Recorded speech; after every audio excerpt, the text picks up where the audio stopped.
Stop by any Starbucks, any McDonald's, really just about any public-facing industry, and you'll likely be struck with an issue that's been lingering since the early 2020s and doesn't really appear to be going anywhere anytime soon: a lack of labor force. Now, a shortage of truck drivers is nothing new. It was the top industry issue for 5 consecutive years, according to an annual list compiled by the American Transportation Research Institute. Now, this year, it was unseated from that top spot by the price of fuel, but it didn't fall far. It settled at number 2 overall, but it's still the number 1 issue for carriers that participated in the survey. But the truck driver issue isn't the only trucking labor force supply and demand pressure. A lack of qualified diesel technicians is just as severe, and it's just as important. Last year, a diesel tech shortage cracked ATRI's top concern list for the first time, coming in at number 10 overall and number 7 among carriers. This year, it dropped to number 15 overall and number 8 among carriers. But that's a byproduct of things like diesel fuel and speed limiters, for example, being more right now problems, not that the issue of diesel tech labor has been solved in any way. So what's the problem? Well, for one, it's age. This is a problem that we're seeing across the driver population too. The average age of a diesel technician, according to Data USA, is just more than 40 years old, about a decade younger than the average age of the truck driver, but it's a far cry from the age of a recent high school or technical school graduate. According to the State of Diesel Technicians report produced by CCJ parent company Randall Riley and sponsored by Shell Lubricant Solutions, more than a quarter of respondents have been in diesel maintenance for 30 years or more. 48% of technician respondents have worked in the business for more than 20 years, while just 1% claim to have been in the business for 2 years or fewer. That's an alarming signal of a lack of youth movement in the heavy-duty diesel technician trade. Kirk Altrichter, Keenan Advantage Group's Executive Vice President of Fleet Services and CCJ's Career Leadership Award recipient, he told me this is a byproduct of entire generations of students being told they have to go to college to get a good job, and that's simply not the case. According to the 2022 State of Diesel Technicians report, the top 3 factors in job selection are pay and benefits, location, and opportunities for advancement.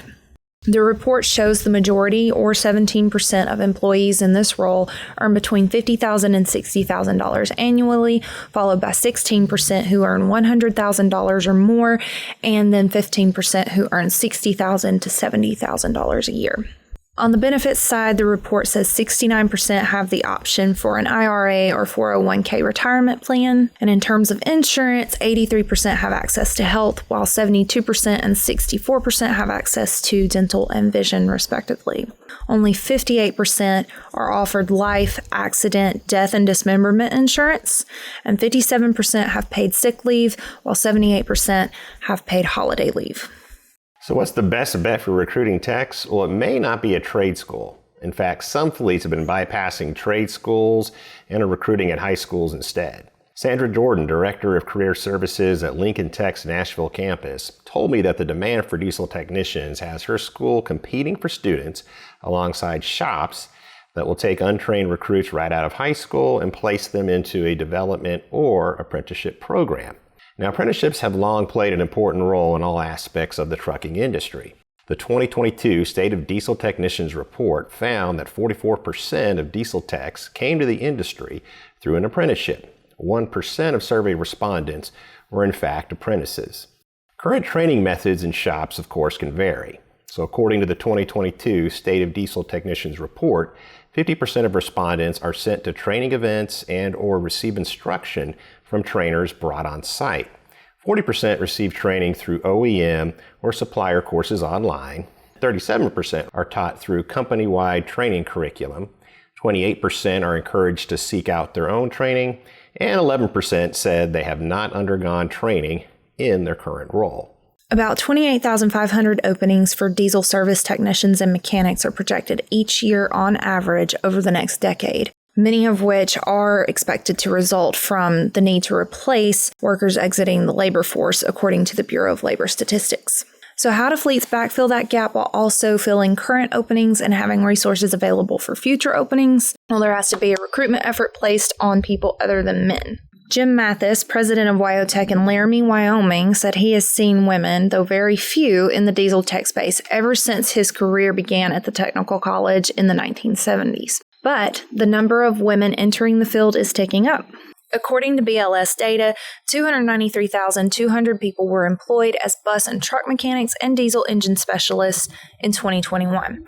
That does not include diesel techs in other industries, but just over 1% of those were women. According to Women in Trucking Foundation, which offers scholarships for women seeking to enter the diesel tech field, women make up 3.7% of diesel techs.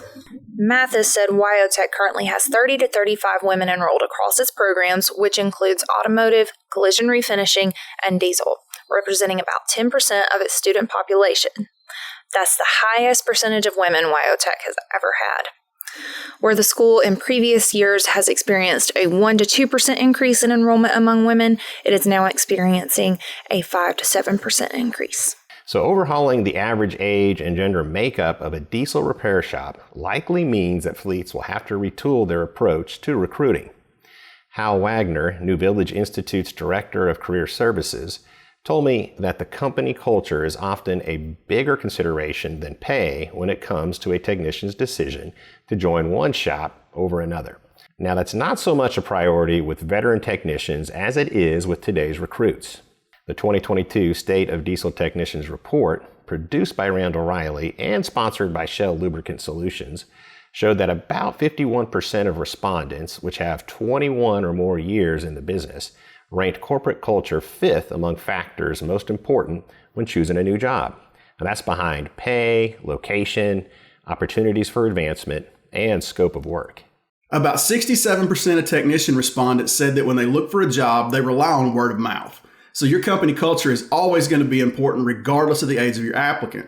Once word hits the street, you either suffer the consequences of high turnover or reap the benefits of low turnover. Now, the good news is, according to the 2022 State of Diesel Technicians Survey, a lot of fleets are getting this right. More than 70% of respondents reported having only 1 or 2 maintenance and repair jobs in the last 5 years, indicating that diesel techs don't have a lot of incentive to jump between jobs based on any single given factor. All of this data and more is available as a free resource courtesy of CCJ's partnership with Shell Lubricant Solutions. All you have to do is download it, and we've included a download link below.